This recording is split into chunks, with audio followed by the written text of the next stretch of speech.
Ang tunog ng paglaglag ng isang mamahaling pluma sa makintab na mahogany na mesa ang tanging gumambala sa katahimikan ng boardroom. Lahat ng mata ay napako kay Liam de Villa na ang muka ay kasing lamig at kasing tigas ng salamin ng bintanang nagpapakita ng nagtataas ang gusali ng Makati. "Tapos na ba kayo, Mr. Rosales?" tanong ni Liam. Ang boses niya ay walang bahid ng anumang emosyon. Napalunok ang matandang direktor. "Sir, ang hinihiling ko lang po ay kaunting panahon pa. The numbers will bounce back. We just need..." Ang kailangan ng kumpanyang ito ay resulta, hindi mga pangako. Putol ni Liam.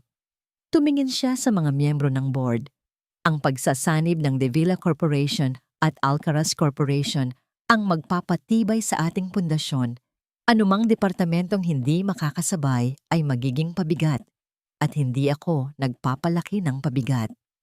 Isang saglit na katahimikan ang bumalot sa silid na sinira lamang ng marahang pagtikhim ng isang babae sa kanang bahagi ng mesa.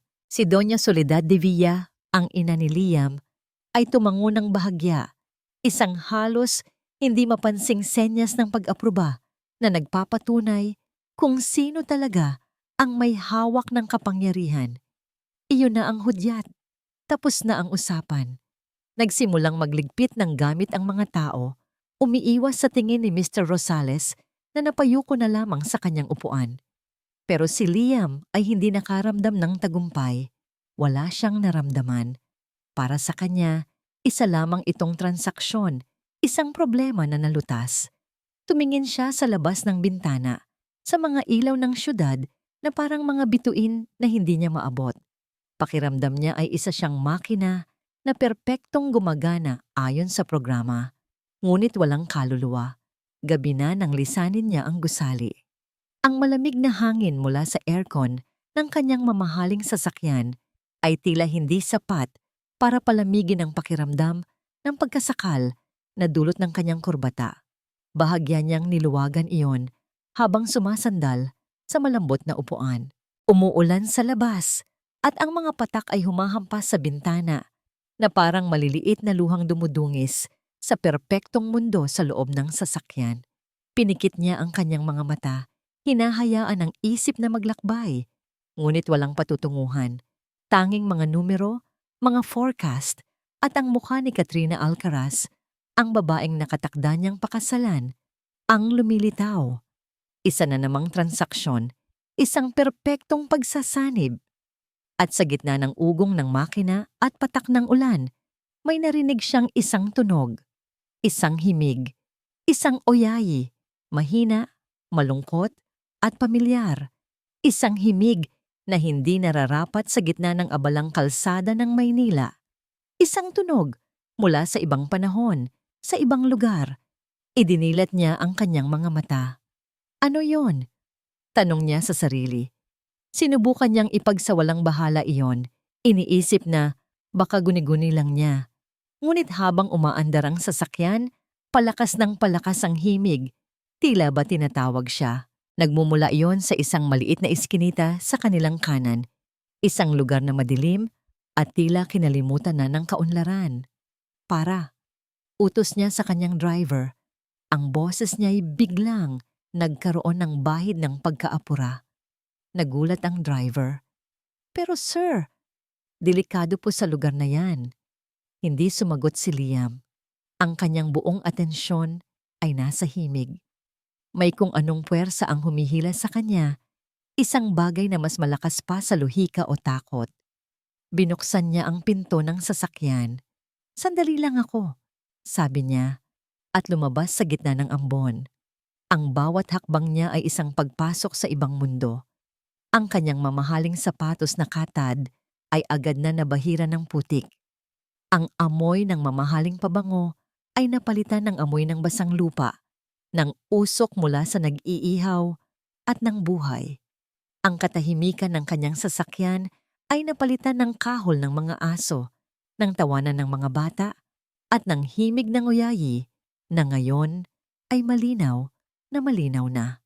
Sinundan niya ang tunog. Palalim ng palalim sa masikip na eskinita. hanggang sa huminto siya sa tapat ng isang maliit na bahay na yari sa pinagtagpi-tagping yero at kahoy. Ang ilaw sa loob ay nagmumula lamang sa isang madilaw na bumbilya, ngunit ang himig na nagmumula roon ay puno ng init at pagmamahal. Nag-alinlangan siya.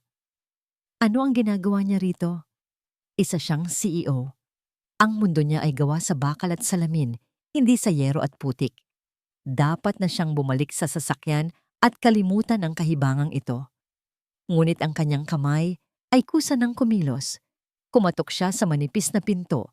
Ang tunog ay tila napakalakas sa katahimikan ng gabi. Huminto ang pag-awit. Narinig niya ang mahinang yabag ng mga paa. Bumukas ang pinto. Isang babae ang tumambad sa kanya. Ang kanyang damit ay simple. Ang kanyang buhok ay nakatali lang ng basta-basta. At ang kanyang mukha ay may bakas ng pagod. Ngunit sa kanyang mga mata, may isang kislap ng katatagan. Tumingin ito sa kanya. Nagtataka. Sino po sila? Tanong ng babae. Ang boses niya ay ang parehong boses na umaawit ng uyayi. Hindi makasagot si Liam. Tila may kung anong kuryenteng dumaloy sa kanyang buong katawan nang magtama ang kanilang mga mata. Pamilyar ang babae. Ngunit saan? Bago pa man siya makahanap ng salita, isang maliit na boses ang narinig mula sa likuran ng babae. Inay, sino po siya? Kasunod ng boses, isang maliit na ulo ang sumilip mula sa gilid ng palda ng babae. At isa pa. At isa pa. Hanggang sa 4 na pares ng maliliit at kuryosong mga mata ang nakatingin sa kanya. 4 na magkakamukhang bata. At sa isang iglap, tila huminto ang pag-ikot ng mundo ni Liam. Ang ugong ng syudad, ang ambon, ang kahol ng aso, sa di kalayuan, lahat ay naglaho. Tanging ang mga mukha ng 4 na bata ang kanyang nakikita. Hindi lang sila basta magkakamukha. Sila ay maliliit na bersyon niya. Ang parehong itim na buhok, ang parehong hugis ng kilay, at higit sa lahat, ang parehong mga mata. Seryoso at malalim, ang mga matang sumasalubong sa kanya sa salamin tuwing umaga. Para siyang nakatingin sa 4 na piraso ng kanyang sarili. Mga piraso na hindi niya alam na nawawala pala. Ang paghinga niya ay tila nanakaw mula sa kanyang mga baga. Ang kontrol na pinag-ingatan niya sa buong buhay niya ay gumuho na parang kastilyong buhangin. Naramdaman niya ang unti-unting panlalamig ng kanyang mga kamay hanggang sa hindi na niya namalayang nabitawan na niya ang kanyang mamahaling leather briefcase. Bumagsak iyon sa putik sa isang mahinang kalabog. Nakita ng babae, si Ara, ang pagbabago sa mukha ni Liam. Nakita niya ang pagkabigla, ang pagkalito, at ang dahan-dahang pagkilala. Ang kanyang sariling mukha ay namutla, at ang pagtataka sa kanyang mga mata ay napalitan ng takot. Agad niyang sinubukang itago ang mga bata sa kanyang likuran. Pumasok kayo sa loob, mga anak. Utos niya. Ang boses ay nanginginig na. Bilisan niyo. Ngunit huli na ang lahat.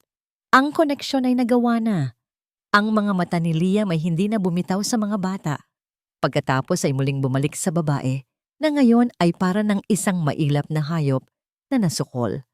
Ang mga pira-pirasong alaala mula sa isang gabing lasing 5 taon na ang nakalilipas, isang magarbong party, isang pakiramdam ng pagkasakal, isang babaeng may malungkot na mga mata ay nagsimulang mabuo sa kanyang isipan na parang isang masamang panaginip. Ang hangin sa kanilang pagitan ay napuno ng mga tanong na hindi masabi at mga sagot na nakakatakot harapin. Para kay Liam, ang sandaling iyon ay mas matindi pa sa anumang corporate merger o hostile takeover. Ito ay ang pagbagsak ng buong pundasyon ng kanyang pagkatao. Sa wakas, pagkatapos ng tila walang hanggang katahimikan, nahanap niya ang kanyang boses. Ito'y garalgal at halos isang bulong lamang, puno ng pag-aalinlangan na hindi niya kailanman naramdaman sa buong buhay niya. Sino? Sino sila? Ang mukha ng lalaki ay parang isang multo mula sa nakaraan. Isang nakaraang pilit niyang ibinaon.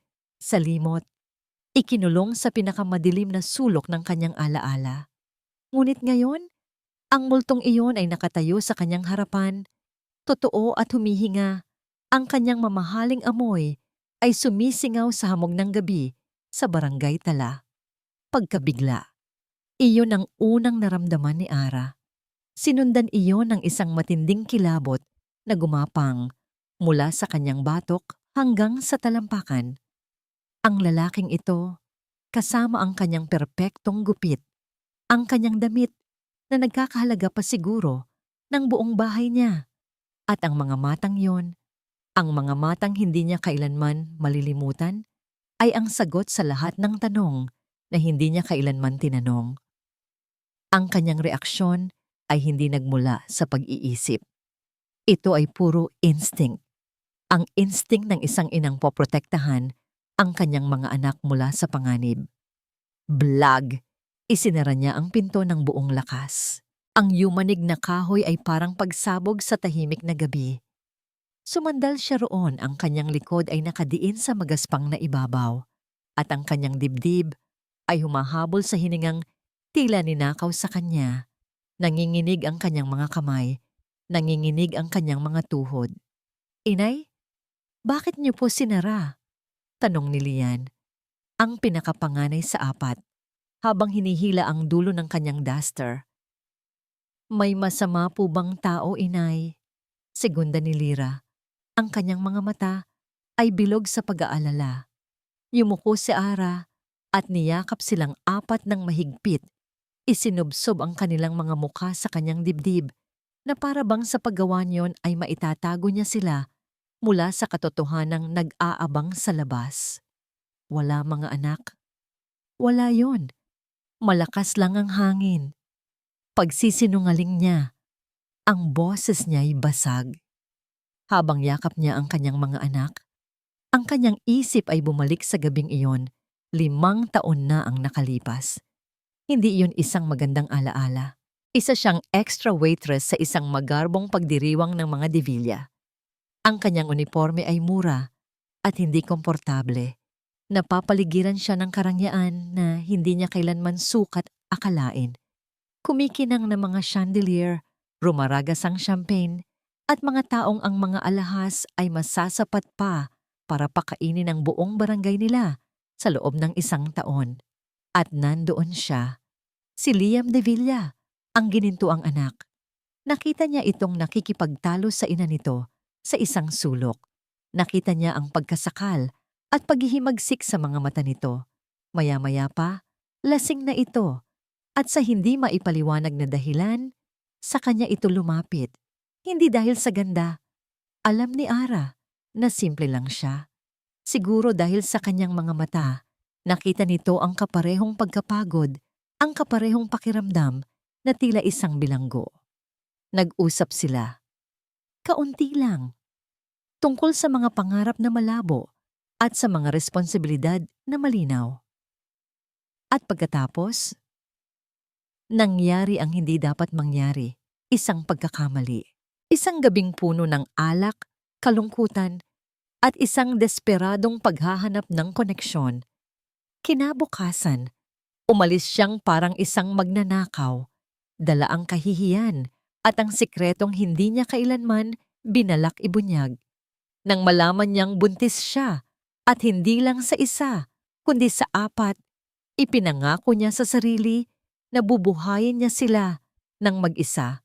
Malayo sa mundo ng lalaking iyon, malayo sa karangyaan na alam niyang may kaakibat na kalupitan. Tok, tok, tok! Isang malakas na katok ang pumunit sa kanyang mga alaala at nagpabalik sa kanya sa kasalukuyan. "Miss, pakiusap. Buksan mo ang pinto. Mag-usap tayo."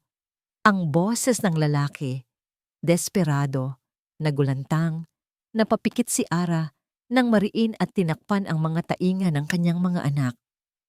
"Wala yan, mga anak. Pusa lang siguro sa bubong," muli niyang sabi, kahit na ang puso niya ay kumakarera na sa takot. "Pero inay, nagsasalita po yung pusa," sabi ni Lino na may pagtataka. Hindi na niya alam ang isasagot. Ang lalaki sa labas ay hindi titigil. Ang katotohanan ay kumakatok sa kanyang pinto at hindi niya alam kung hanggang kailan niya ito kayang pagtaguan. Mag-usap tayo, pakiusap. Sigaw ulit ni Liam mula sa labas. Ang boses nito ay mas malakas na ngayon. May halong pagmamakaawa. Kailangan kong malaman. Pakiusap. Binuhat ni Ara si Lucio, ang pinakamahina sa apat, at inakay ang tatlo pa, papunta sa kanilang maliit na silid-tulugan. Oras na para matulog mga anak. May pasok pa bukas.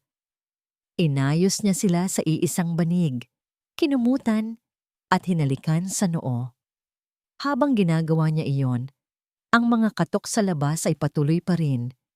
Bawat isa ay parang martilyong pumupukpok sa pader na itinayo niya sa paligid ng kanyang puso. Nang sa wakas ay huminto ang mga katok at napalitan na lamang ng katahimikan na natili si Ara sa tabi ng kanyang mga natutulog na anak. Pinagmasdan niya ang kanilang mga payapang mukha, ang kanilang mahahabang pilik mata, ang kanilang maliliit na ilong. Apat na milagro, ang kanyang lakas, ang kanyang buhay. Dito, sa maliit na bahay na ito, ligtas sila. Dito, sila ay mga bata lamang, hindi mga diviya. Sila ay mga reyes. Ang pag-iral ng lalaking iyon isyong ay isang banta sa kapayapaan na pinaghirapan niyang itaguyod. Ang mundo nito ay isang bagyo na kayang sirain ang lahat ng mayroon sila. Hindi! Bulong niya sa dilim. Isang panata sa kanyang sarili. Hindi ko hahayaan. Akin lang kayo. Poprotektahan ko kayo. Ang kanyang takot at pagtanggi ay dahan-dahang nag-anyong determinasyon. Isang determinasyong kasing tigas ng bakal. Gagawin niya ang lahat para mapanatili ang kanilang simpleng buhay. Kinabukasan, gumising siya bago pa man sumikat ang araw. Ang gabi ay naging mahaba at puno ng balisa. Halos hindi siya nakatulog, binabantayan ang pinto na para bang anumang oras ay babalik ang lalaki. Ngunit ang umaga ay dumating ng mapayapa. Maingat siyang bumangon, siniguradong hindi magigising ang mga bata. Kailangan niyang mamalengke bago pa sila magising para maipagluto sila ng almusal. Kinuha niya ang kanyang bayong at dahan-dahang lumakad papunta sa pinto. Huminto siya sandali. Ang kamay ay nasa doorknob. Nakikiramdam. Tanging ang huni ng mga ibon at ang tunog ng mga nagwawalis sa kalye ang kanyang naririnig. Wala na siya, sabi niya sa sarili. Isang alon ng ginhawa ang bumalot sa kanya. Panaginip lang siguro. Isang masamang panaginip. Huminga siya ng malalim at dahan-dahang binuksan ang pinto. Ngunit ang ginhawang naramdaman niya ay agad na naglaho na parang bula. Sa dulo ng eskinita, nakaparada ang isang makinang at kulay itim na sasakyan. Isang sasakyang tila nagmula sa ibang planeta kung ikukumpara sa mga nakapaligid na barong-barong. Ito ay marangya, makapangyarihan, at lubhang wala sa lugar. At sa loob, sa driver's seat, nakasandal ang ulo sa bintana, ay ang lalaki. Si Liam de Villa, mahimbing na natutulog, tila ba binantayan ang kanyang pinto buong magdamag. Ang unang sinag ng araw ang gumising kay Liam. Kumurap-kurap siya, ang kanyang leeg ay nananakit mula sa pagkakatulog sa isang posisyong hindi natural. Saglit siyang nalito, ang amoy ng katad mula sa upuan, ang logo ng sasakyan sa manibela, lahat ay pamilyar. Ngunit ang tanawin sa labas ng bintana ay dayuhan. Ang masikip na eskinita, ang mga bahay na gawa sa yero, ang mga naglalakad na taong nakatingin sa kanyang sasakyan na para bang isa itong sasakyang pangkalawakan na bumagsak sa kanilang lugar. At pagkatapos, naalala niya. Ang oyayi, ang pinto, ang babae, ang apat na bata, ang apat na mukhang katulad niya. Napahilamos siya sa kanyang mukha, nararamdaman ang pag-init ng kanyang batok. Hindi ito panaginip, hinintay niya ang buong gabi. Isang CEO na natulog sa loob ng kanyang kotse sa gitna ng isang iskinita na hindi niya alam kung paano bigkasin ang pangalan. Kahibangan. Ngunit sa ilalim ng kahibangang iyon ay isang puwersang hindi niya mapangalanan, isang responsibilidad, isang kuryosidad, isang bagay na mas malalim pa. Sakto! Bumukas ang pinto ng maliit na bahay. Lumabas si Ara, may dalang bayong. Natigilan ito nang makita ang kanyang sasakyan. Nagtama ang kanilang mga mata sa distansya at sa isang iglap, nakita ni Liam ang parehong takot at determinasyon sa mukha nito. Agad itong tumalikod at naglakad palayo. Pabilis ng pabilis, na para bang sa pag-iwas nito ay mabubura ang kanyang presensya. Hindi siya papayag. Mabilis siyang bumaba ng sasakyan. "Miss!" tawag niya. "Miss, sandali!" Nagkunwari itong hindi siya narinig. Ilang mga kapitbahay na ang napapatingin. Alam ni Liam na ang bawat segundong pananatili niya roon ay nagdudulot ng eksena, ngunit wala siyang pakialam. Naabutan niya ito sa kanto. Hinawakan niya ito ng bahagya sa braso.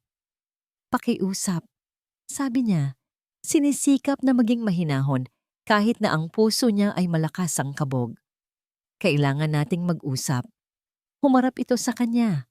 Ang mga mata ay nag-aapoy sa galit. "Wala tayong dapat pag-usapan." Mariin nitong sabi. "Umalis ka na. Hindi ka nababagay dito." "Iyon na nga eh. Hindi ako aalis hanggat hindi tayo nag-uusap." Giit niya.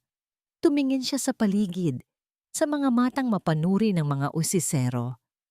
"Hindi dito. Sa isang lugar na mas pribado. Kahit sa isang kapihan lang. 5 minuto. Pagkatapos, kung sasabihin mo pa ring umalis ako, aalis ako." Nakita niya ang pag-aalinlangan sa mukha nito. Alam niyang iniisip nito ang kapakananan ng mga bata, ang iskandalong maaaring idulot niya. Sa huli, tila napilitan, tumango ito ng isang beses.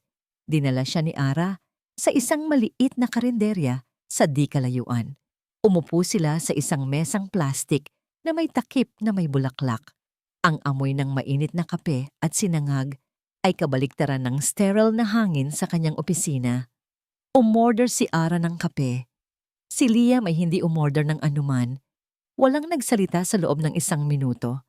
Si Liam, na sanay humarap sa mga board meeting at negosasyon, ay biglang hindi alam kung paano magsisimula. Sa huli, ginawa niya ang tanging alam niyang gawin. Tratuhin ito na parang isang problema na kailangang solusyonan. Kinuha niya ang kanyang checkbook at pluma mula sa loob ng kanyang coat. "Magkano?" tanong niya. Isang tanong na simple para sa kanya ngunit malinaw na mali para sa sitwasyon. Natigilan si Ara. Ang tasa ng kape ay hindi na ituloy sa kanyang bibig. Tumingin ito sa kanya, hindi makapaniwala. "Ano?" "Para sa mga bata." Paglilinaw ni Liam habang isinusulat ang isang petsa. "Para sa mga gastusin nila, edukasyon, pagkain, tirahan. Sabihin mo lang ang halaga." Para sa kanya, iyon ang pinakamakatuwirang gawin. Isang responsibilidad na kailangang tugunan ng pera. Ngunit nang tignan niya ang mukha ni Ara, nakita niya ang isang bagay na mas malalim pa sa galit. Nakita niya ang pagkasugat. Hindi ito sumagot. Dahan-dahan nitong ibinaba ang tasa. Pagkatapos, kinuha niya ang blankong tseke mula sa kamay ni Liam. Tinignan siya nito ng diretso sa mata at sa isang mabilis na kilos, pinunit ang tseke sa 2 at pagkatapos ay sa 4. Binitawan nito ang mga piraso sa mesa na parang mga puting dahon na nalaglag. "Hindi mabibili ng pera mo ang mga anak ko," sabi nito. Ang boses ay mahina, ngunit matatag. "Hindi namin kailangan ng kahit ano mula sa'yo. Nabuhay kami ng 5 taon nang wala ka. Kaya naming mabuhay sa mga susunod pa." Tumayo ito. "Tapos na ang 5 minuto mo."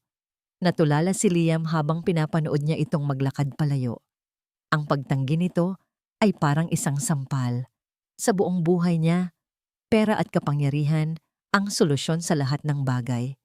Ngayon, kaharap niya ang isang problemang hindi kayang ayusin ng kanyang yaman.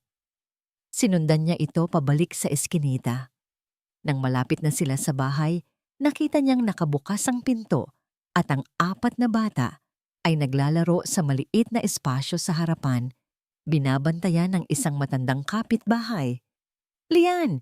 Lira! Huwag kayong magtulakan!" Saway ni Ara. Ngunit ang isa sa mga bata, si Lino, ay napansin si Liam. Lumapit ito sa kanya, walang takot, at may iniabot. Isang maliit na laruang kotse na putol na ang isang gulong. Tinitigan lang siya ng bata. Ang mga mata nito ay seryosong-seryoso, katulad ng sa kanya. Kinuha ni Liam ang laruan.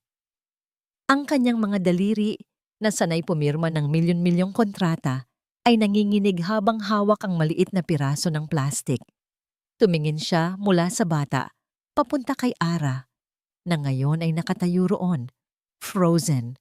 Ang mukha ay puno ng pag-aalala.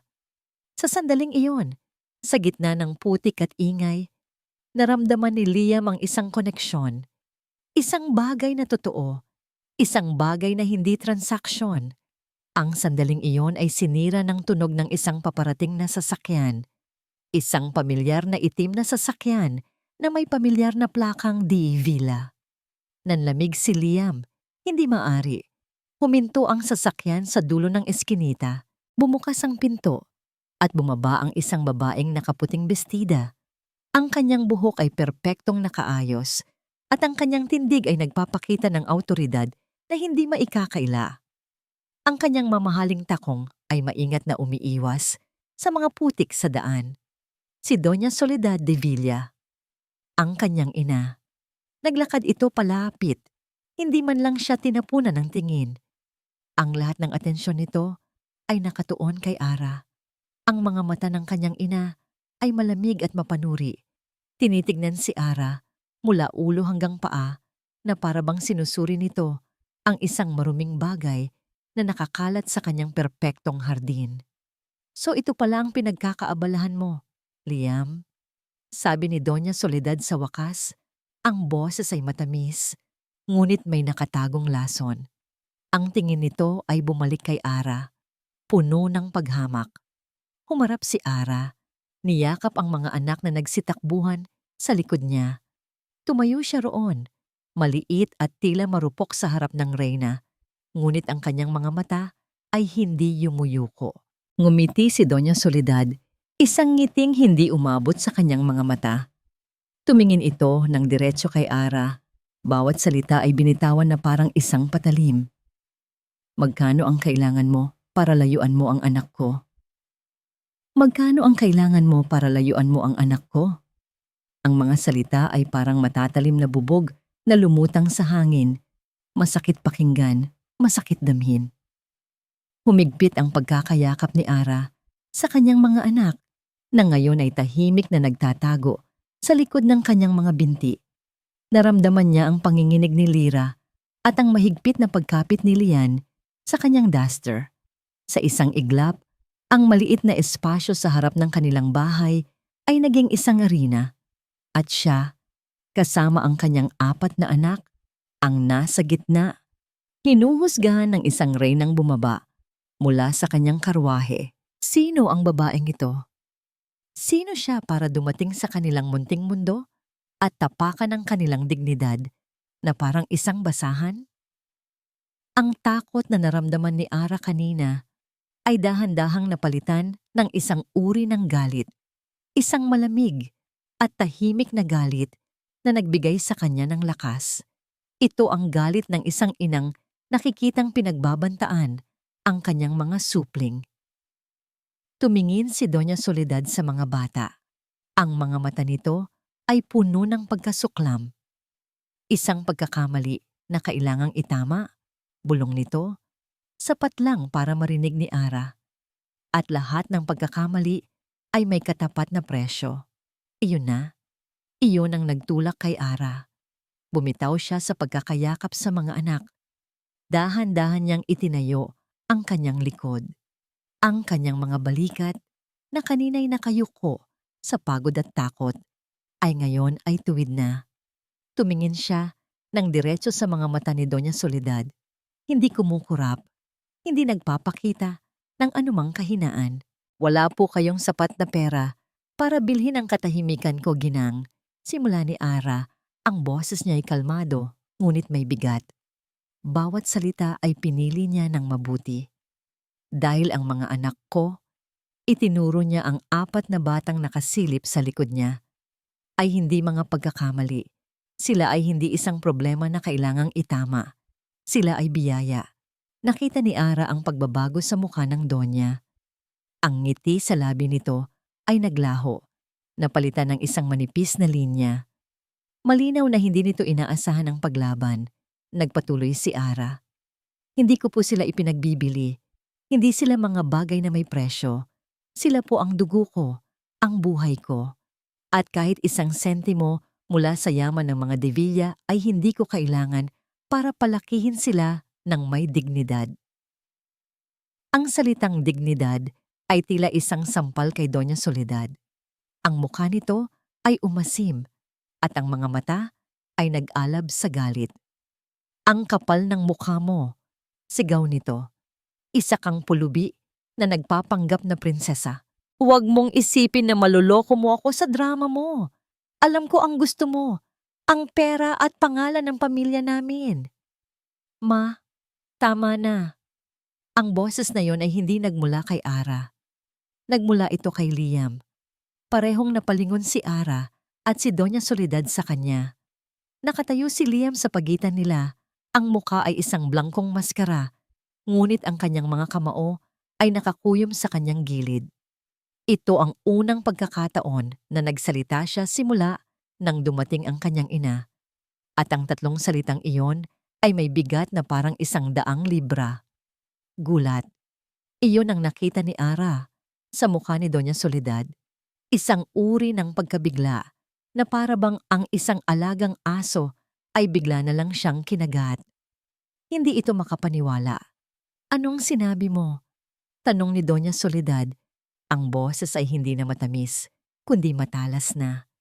Ang sabi ko, tama na. Ulit ni Liam, mas matatag ngayon. Tumingin siya sa kanyang ina, isang tingin na hindi pa kailanman nakita ni Ara. Hindi ito tingin ng isang masunuring anak. Ito ay tingin ng isang lalaking gumagawa ng sarili niyang desisyon. Umuwi na tayo. Huwag na nating palakihin pa ito. Tumawa si Doña Soledad, isang tawang walang saya. Palakihin? Liam, hindi mo ba nakikita ang babaeng ito at ang mga batang yan? Sila ang problema. Sila ang sisira sa lahat ng pinaghirapan natin. Ang pagsasanib sa mga alcaraz, ang pangalan natin. Pag-uusapan natin ito sa bahay, sabi lang ni Liam. Pagkatapos ay lumingon siya kay Ara. Sa isang saglit, nagtama ang kanilang mga mata. Walang sinabi si Liam, ngunit sa kanyang tingin, nakita ni Ara ang isang bagay na hindi niya inaasahan. Isang paumanhin, isang tahimik na pag-amin sa sakit na idinulot ng kanyang pamilya. Isang butil ng respeto ang biglang sumibol sa puso ni Ara para sa lalaki. Siya ang dahilan ng lahat ng ito. Ngunit ngayon, sa harap ng kanyang makapangyarihang ina, pinili niyang tumayo sa panig ng tama. Tinalikuran ni Doña Soledad si Ara na may huling tingin na puno ng pagbabanta. Naglakad ito pabalik sa kanyang sasakyan. Bawat hakbang ay mabigat sa galit. Sumunod si Liam, ngunit bago siya tuluyang umalis, lumingon siyang muli kay Ara. Mag-iingat ka, bulong niya, sapat lang para marinig niya. Pagkatapos ay umalis na sila. Ang 2 itim na sasakyan ay nawala sa dulo ng eskinita. Iniwan si Ara na nakatayo roon, nanginginig, habang ang buong barangay ay nakatingin. Ang katahimikan na naiwan ay mas nakakabingi pa kaysa sa sigawan kanina. Niyakap niyang muli ang kanyang mga anak. Ang kanyang puso ay sabay na nakakaramdam ng takot at ng isang kakaibang uri ng tagumpay. Nailigtas niya ang kanilang dignidad. Ngunit alam niya, ito ay simula pa lamang. Pumasok sila sa loob ng bahay.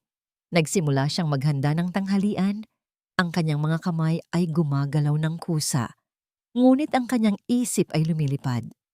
Ang pader na itinayo niya sa pagitan niya at ni Liam ay naroon pa rin, matibay.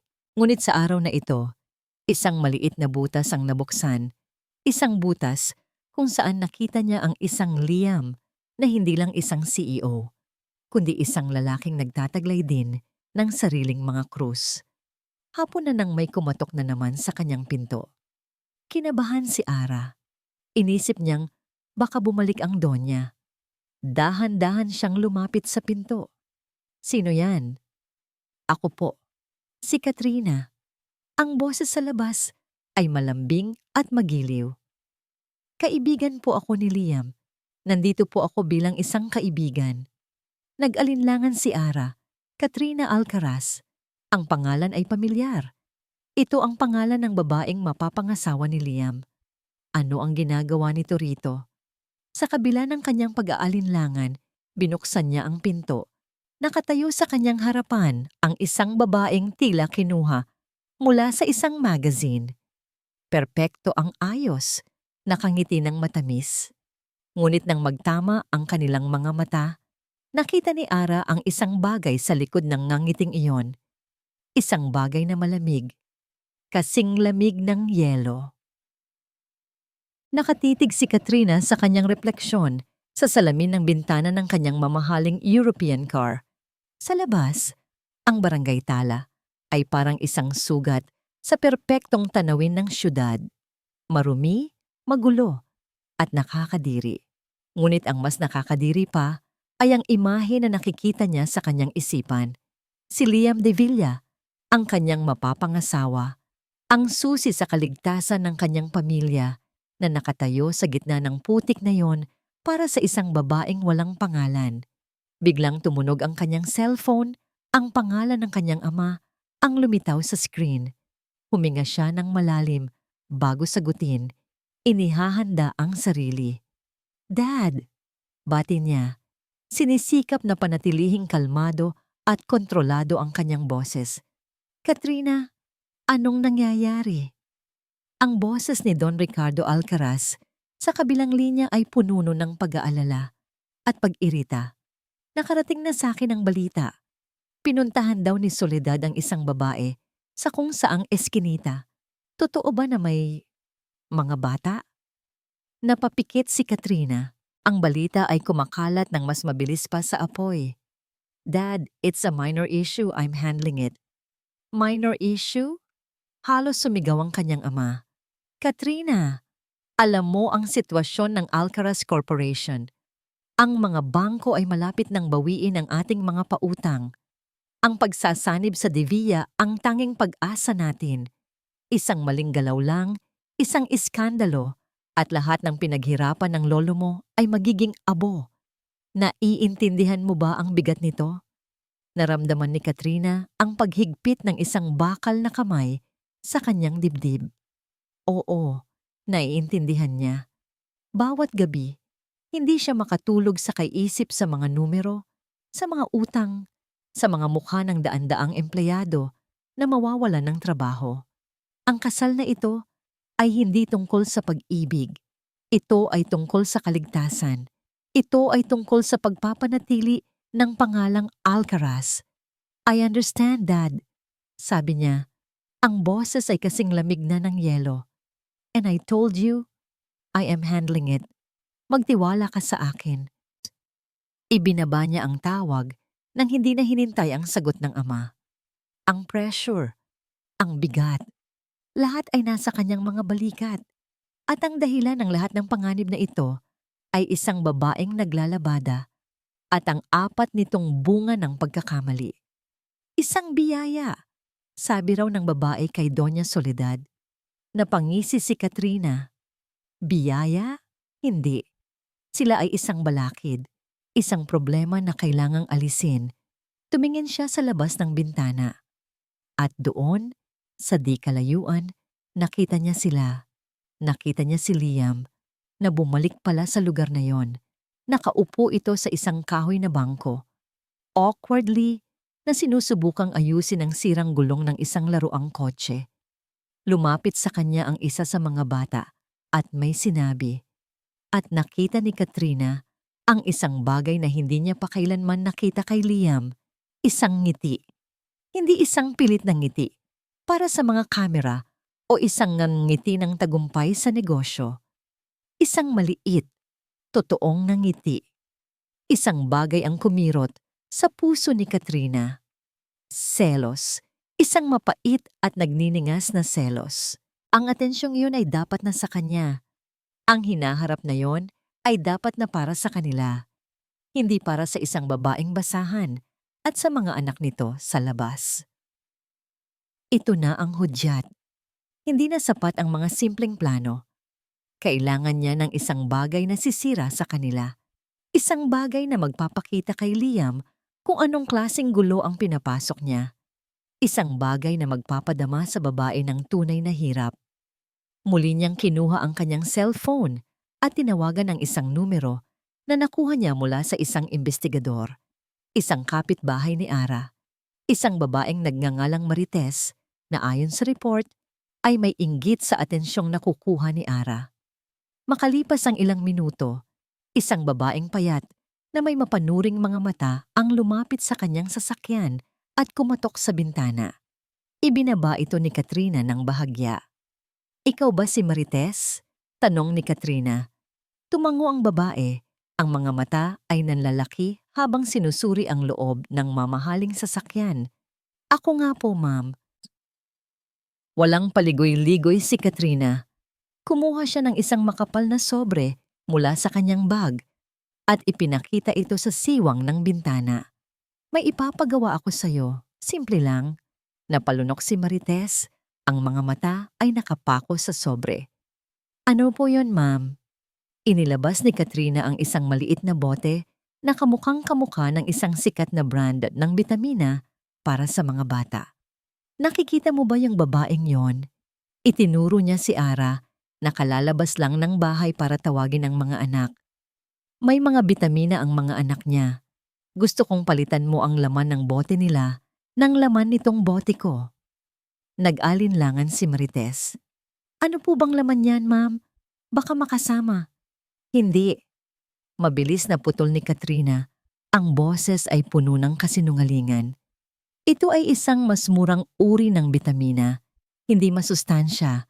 Magiging dahilan lang ito para manghina ng kaunti ang isa sa mga bata. Magiging sakitin. Gusto ko lang makita ni Liam na hindi kayang alagaan ng babaeng yan ang mga anak niya. Gusto kong makita niya na pabigat lang sila. Walang lason, walang permanenteng pinsala." Ipinagdiinan niya ang sobre sa kamay ni Marites. Naramdaman ni Katrina ang panginginig ng kamay ng babae habang kinukuha ang pera. "Gawin mo ito ng tama," banta ni Katrina. "At may kasunod pa yan. Pumalpak ka at sisiguraduhin kong malalaman ng lahat na tumanggap ka ng pera para saktan ang anak ng kapitbahay mo." Mabilis na tumango si Marites. Itinago ang pera at ang bote sa kanyang bulsa at nagmamadaling umalis. Sumandal si Katrina sa upuan. Ang kanyang puso ay mabilis ang tibok. Tumingin siyang muli sa kanyang refleksyon. Ang babae sa salamin ay kalmado, sopistikada. Walang bakas ng krimen na kaayos lang niyang gawin. "Hindi ko ito ginagawa para sa sarili ko," sabi niya sa isip. "Ginagawa ko ito para sa pamilya ko. Para sa pangalan namin. Sila ang nauna. Sila ang pumasok sa eksena. Kailangan ko lang ipagtanggol kung ano ang sa akin." Sa di kalayuan, nakita niyang pumasok na sa bahay si Ara kasama ang mga anak. Pagkalipas ng ilang sandali, nakita niyang lumabas si Marites. May dalang tasa ng asukal at kumatok sa pinto ni Ara. Isang tipikal na eksena ng magkakapitbahay. Isang perpektong pagkakataon. Naghintay si Katrina. Ang bawat segundo ay parang isang oras. Pagkalipas ng ilang minuto, lumabas si Marites. Umiiling-iling na tila may pinag-uusapan lang sila at bumalik sa sarili nitong bahay. Alam na ni Katrina. Nagawa na. Pinaandar niya ang makina ng kanyang sasakyan at mahinahong umalis sa lugar na yon. Iniwan ang isang bombang nakaset na sumabog.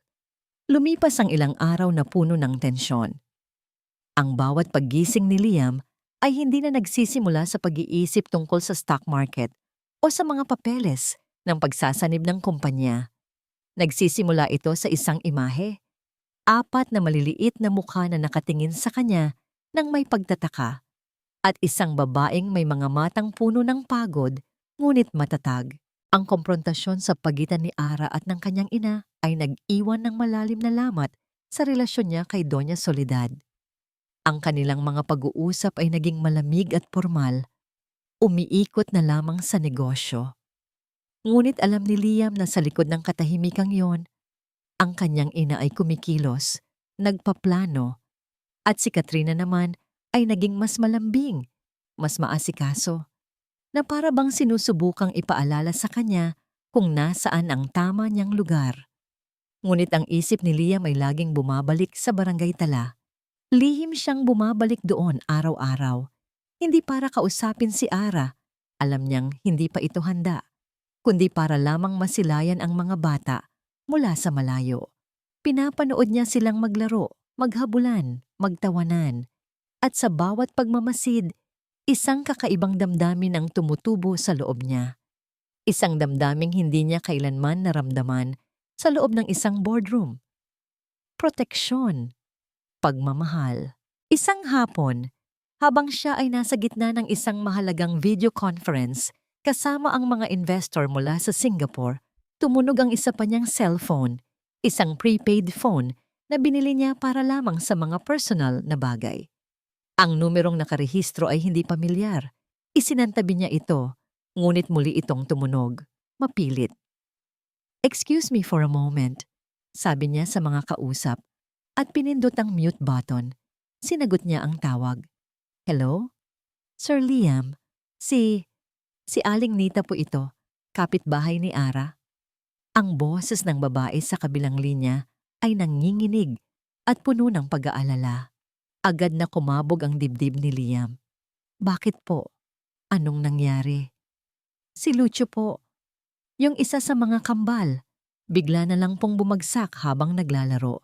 Napakataas po ng lagnat, nanginginig, at parang wala sa sarili. Si Ara po ay hindi malaman ang gagawin. Umiiyak lang po.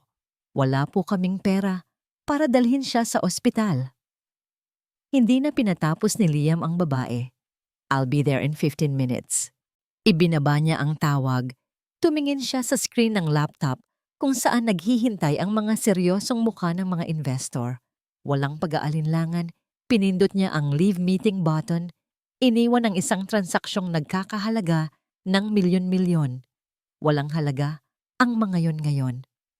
"Cancel all my appointments for the rest of the day. Get the car ready now," sigaw niya sa kanyang secretary sa intercom. Habang bumababa sa elevator, habang tumatakbo papunta sa sasakyan, iisa lang ang nasa isip niya, Lucio.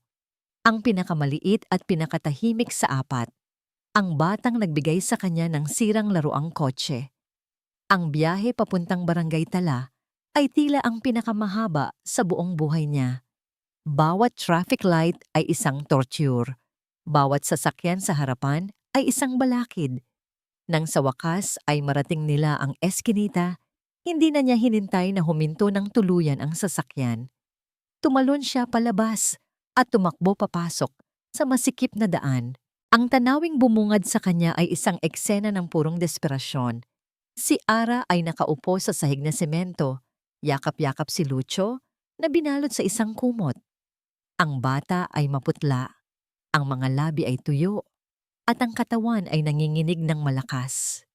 Umiiyak si Ara, hindi malakas, kundi tahimik na mga luha ng isang inang walang magawa. Ang tatlo pang bata ay nakapalibot sa kanya, umiiyak din, takot na takot. "Ara," sabi ni Liam, ang boses niya ay halos hindi lumabas. Tumingala si Ara, ang mga mata ay pula at namamaga. Nang makita siya, hindi galit o pagtanggi ang nakita ni Liam. Nakita niya ang isang hibla ng ginhawa na mabilis ding napalitan ng hiya at pag-aalinlangan. "Anong ginagawa mo rito?" tanong nito. Sinusubukang ipakitang kaya niya ang sitwasyon. Hindi siya pinansin ni Liam. Lumuhod siya sa tabi ni Ara at hinawakan ang noo ni Lucio. Nag-aapoy ito sa lagnat. Kailangan natin siyang dalhin sa ospital. Ngayon na. Wala akong... Hindi mahalaga yan. Putol ni Liam. Dahan-dahan, ngunit may katiyakan, kinuha niya si Lucio mula sa mga bisig ni Ara. Ang bata ay parang isang babasaging manika sa kanyang mga braso. Dalhin mo ang mga bata. Sumunod kayo sa akin. Hindi na nakipagtalo si Ara. Ang pagmamahal sa anak ay mas matimbang kaysa sa pride. Mabilis nitong inakay ang 3 pang bata at sumunod kay Liam. Habang naglalakad sila palabas ng eskinita, naramdaman ni Liam ang mga mata ng lahat ng kapitbahay. Ngunit wala siyang pakialam. Sa loob ng sasakyan, habang mabilis na tinatahak ang daan papunta sa pinakamagandang ospital sa Maynila, tahimik lang si Liam. Ang buong atensyon ay nasa batang humihingal sa kanyang mga bisig. Tumingin siya kay Ara na nakayakap sa 3 pa sa likod. Ang pader sa pagitan nila ay tila gumuho dahil sa isang krisis. Sa sandaling ito, hindi sila isang CEO at isang labandera. Sila ay 2 magulang na natatakot para sa kanilang anak. Pagdating sa ospital, ang pangalang Devilla ay gumawa ng milagro. Agad silang pinapasok sa emergency room. Mga doktor at nurse ay mabilis na kumilos. Ginamit ni Liam ang kanyang kapangyarihan hindi para sa negosyo, kundi para iligtas ang isang buhay na mas mahalaga pa sa lahat ng kanyang yaman. Naiwan sila ni Ara sa labas ng ER, naghihintay. Ang adrenaline ay nawala na, napalitan ng isang nakakabinging katahimikan at ng matinding pag-aalala. Umupo si Ara sa isang upuan, napayuko, ang mga balikat ay nanginginig. Umupo si Liam sa tabi niya, hindi sigurado kung ano ang sasabihin. Inabot na lang niya ang kanyang kamay at marahang ipinatong sa balikat nito. Hindi ito umimik, ngunit hindi rin nito inalis ang kanyang kamay. Ilang oras ang lumipas na parang isang kawalang hanggan. Sa wakas, lumabas ang isang doktor. Ang muka ay seryoso. Agad na napatayo si Liam at Ara. "Dok, kumusta po ang anak ko?" Halos sabay nilang tanong. Tumingin ang doktor sa kanila. Ang kanyang mga mata ay puno ng isang bagay na hindi maintindihan ni Liam. "Na-stabilize na namin siya for now pero..." Nag-alinlangan ang doktor. "Pero ano, Dok?" Giit ni Liam. "Sabihin niyo sa amin." Huminga ng malalim ang doktor. Hindi ito ordinaryong lagnat. Base sa mga unang pagsusuri sa dugo niya, ang kondisyon ng bata ay mas komplikado kaysa sa inaakala namin. Kailangan pa namin siyang isailalim sa mas maraming pagsusuri. Ang amoy ng ospital, isang pinaghalong amoy ng antiseptic, gamot, at isang hindi maipaliwanag na kalungkutan ang naging bagong realidad ni Ara. Ang mga pader ng pribadong silid na ito ay puti at malinis. Malayong malayo sa pinagtagpi-tagping kahoy ng kanilang bahay sa Barangay Tala.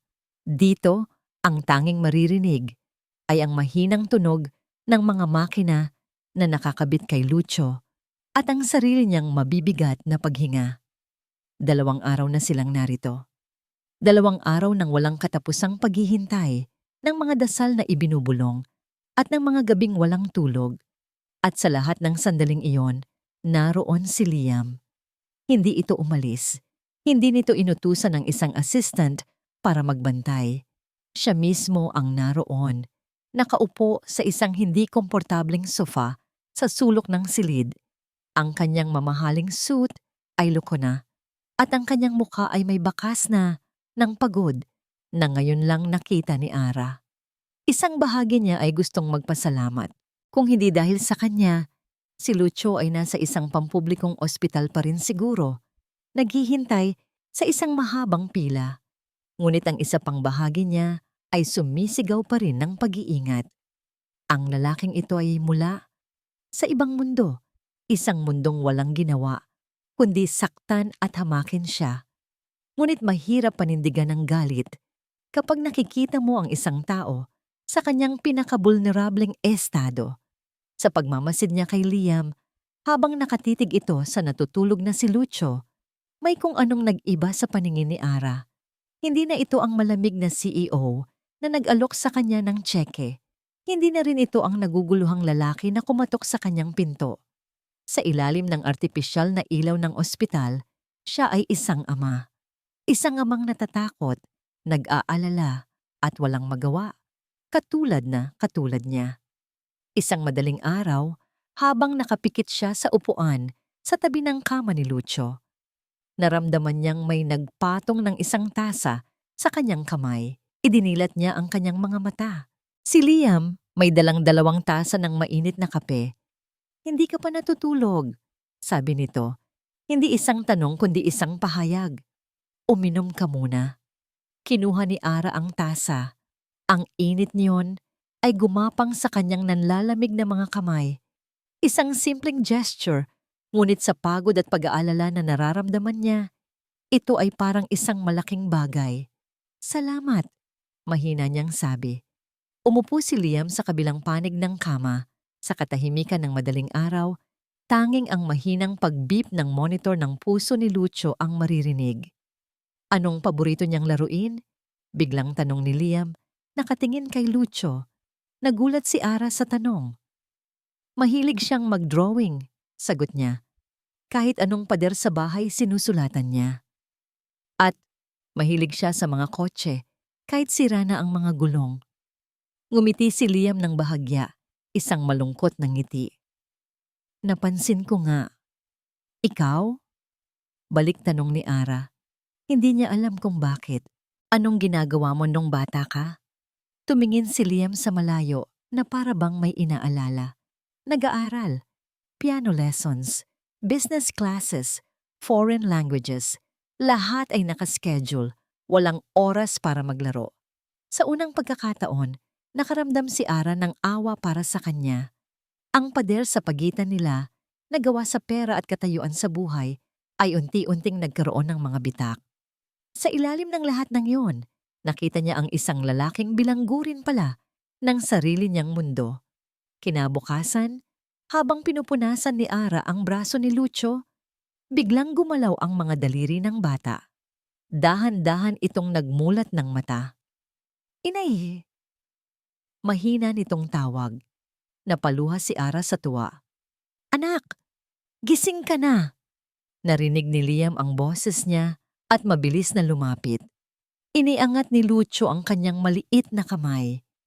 Hinawakan ito ni Ara. Pagkatapos, iniangat din ng bata ang isa pa niyang kamay na para bang may hinahanap.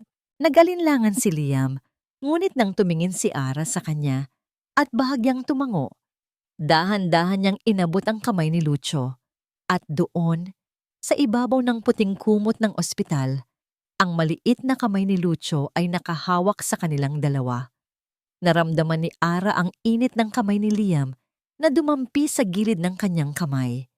Nagkatinginan sila, isang tingin na puno ng pag-asa, ng pagod, at ng isang koneksyong hindi nila parehong inaasahan. Sa sandaling iyon, para silang isang tunay na pamilya. Ang sandaling iyon ay biglang sinira ng malakas na pagbukas ng pinto. Si Doña Soledad, nakatayo sa may pintuan, ang mukha ay isang maskara ng malamig na galit. Ang tingin nito ay dumiretso kay Liam. "Ano pa ang ginagawa mo rito, Liam?" Mariin nitong tanong. Hindi man lang tinapunan ng tingin ng apo na kadarating lang ng malay. "The board is looking for you. The media is starting to ask questions. Kailangan nating protektahan ang pangalan ng pamilya."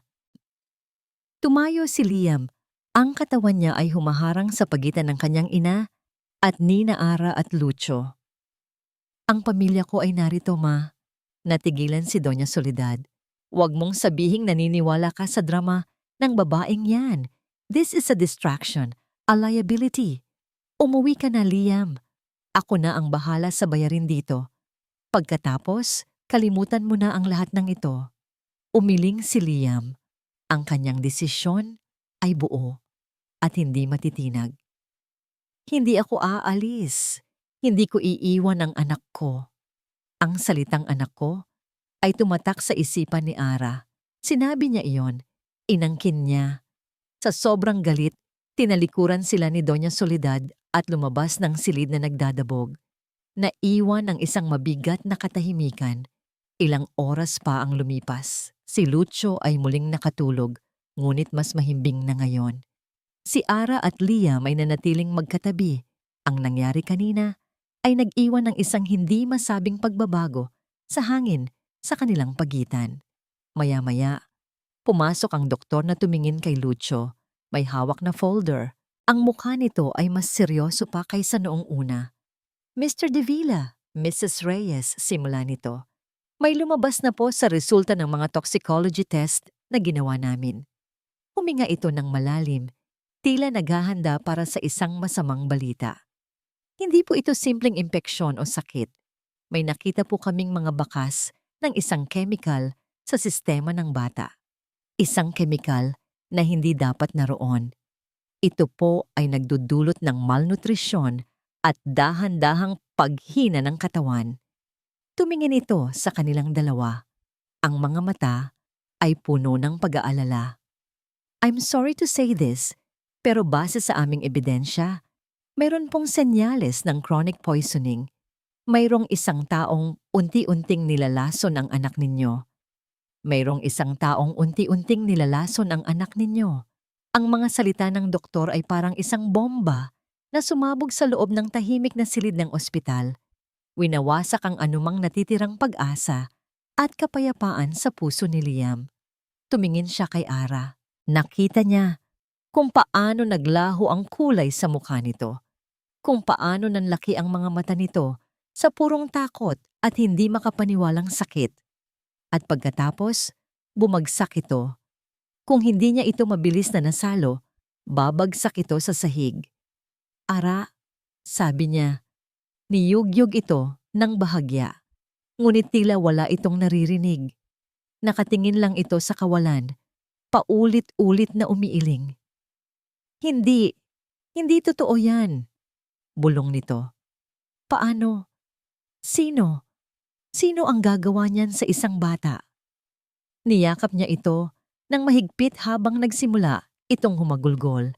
Isang tunog na puno ng paghihinagpis ng isang inang na lamang ang sariling anak ay sinasaktan sa paraang hindi niya nakikita. Naramdaman ni Liam ang bawat paghikbi nito sa kanyang dibdib. Sa sandaling iyon, ang lahat ng pagod, ang lahat ng pag-aalinlangan ay naglaho. Isang emosyon lamang ang naramdaman niya. Isang emosyong mas matindi at mas dalisay kaysa sa anumang naramdaman niya noon. Galit. Isang malamig, matalim, at mapanirang galit. Hindi ito isang aksidente. Hindi ito isang sakit. Ito ay isang atake. Isang sinadyang pag-atake sa isang inosenteng bata. Sa kanyang anak. Pinaupo niya si Ara sa silya at tinawag ang isang nurse para bigyan ito ng tubig. Habang kinakausap ng nurse si Ara, ang isip ni Liam ay nagsimulang gumana, hindi na bilang isang nag-aalalang ama, kundi bilang isang CEO na humaharap sa isang krisis. Ang gulo ay kailangang ayusin. Ang problema ay kailangang suriin. Ang kaaway ay kailangang kilalanin. Sino ang may motibo? Tanong niya sa sarili. Sino ang makikinabang kung si Ara at ang mga bata ay magdurusa at mawawala sa eksena? Agad na dalawang pangalan ang pumasok sa kanyang isipan, ang kanyang ina at si Katrina. Humarap siya sa doktor. Dok, anong klaseng lason? Paano ito na ibibigay? Isang kemikal na karaniwang ginagamit sa mga murang pamatay peste na kung sa maliit na dosage ay nagdudulot ng malnutrisyon, paliwanag ng doktor. Malamang ay inihahalo sa isang bagay na regular niyang kinakain o ininom. Isang bagay na araw-araw. Araw-araw. Ang salitang yon ay tumatak sa isip ni Liam. Tumingin siya kay Ara na medyo kumalma na. Ara, mahinahon niyang tanong, mayroon bang bago sa kinakain o iniinom ni Lucio nitong mga nakaraang linggo? Kahit ano. Gatas, juice, gamot. Umiling si Ara. Wala. Pareho lang silang apat ng kinakain. Maliban na lang sa... Bigla itong natigilan. Sa bitamina. Kumunot ang noo ni Liam. Anong bitamina? Yung vitamins nila, sabi ni Ara. Ang boses ay nanginginig. Naubusan ako nung 1 linggo. Tapos si Aling Marites, yung kapitbahay namin, may ibinigay. May extra daw siya. Parehong brand daw. Mas bago pa nga raw yung sa kanya. Naalala ni Liam ang boteng nakita niya sa maliit na mesa sa bahay ni Ara. Isang pamilyar na orange na bote. At naalala niya si Marites, ang babaeng payat na palaging nakatingin sa kanila nang may inggit. Ngunit si Marites ay walang motibo. Isa lang siyang instrumento. Sino ang nag-utos sa kanya? Manatili ka lang dito, sabi ni Liam kay Ara. Huwag kang aalis. Babalik ako. Hinalikan niya ito sa noo. Isang kilos na hindi niya pinag-isipan ngunit naramdamang tama at mabilis na lumabas ng silid. Ang una niyang pinuntahan ay ang opisina ng kanyang ina sa De Villa Tower. Naabutan niya itong kalmado na nagbabasa ng mga report. Nalaman na namin kung anong sakit ni Luho. Bungad ni Liam, isinara ang pinto sa likod niya. Tumingala si Doña Soledad, hindi interesado. At ano naman yon? Isang sakit ng mga mahihirap. May lason sa katawan niya, sabi ni Liam. Idiniin ang bawat salita. Habang tinititigan ang reaksyon ng kanyang ina, nakita niya ito. Ang saglit na pagkabigla, ang pagkunot ng noo. Ngunit hindi ito takot o pagkakasala. Ito ay pagkasuklam. Anoong klaseng kabastusan yan? Sabi nito. Are you insane? Pinagbibintangan mo ba ako? Tinanong ko lang kung alam mo. Mariing sabi ni Liam. Wala akong alam sa ganyang mga maruruming gawain. Sagot ng ina niya, puno ng indignasyon. Ngunit pagkatapos, isang maliit na ngisi ang sumilay sa labi nito. Isang bagay na nagpatindig ng balahibo ni Liam. Pero ito ang nagpapatunay sa sinasabi ko, Liam. Ang mundo nila ay puno ng dumi at panganib. Hindi ka nababagay doon. Hindi sila nababagay sa atin. Ang reaksyon ng kanyang ina ay hindi pag-amin. Ngunit hindi rin ito pagtanggi. Ito ay isang uri ng kasiyahan sa pagdurusa ni Ara. Kinamumuhian niya si Ara. Oo, pero kaya ba niyang saktan ang sarili niyang apo? Nag-alinlangan si Liam. Ang kanyang ina ay malupit. Ngunit ang laro nito ay laging tungkol sa kapangyarihan at pera.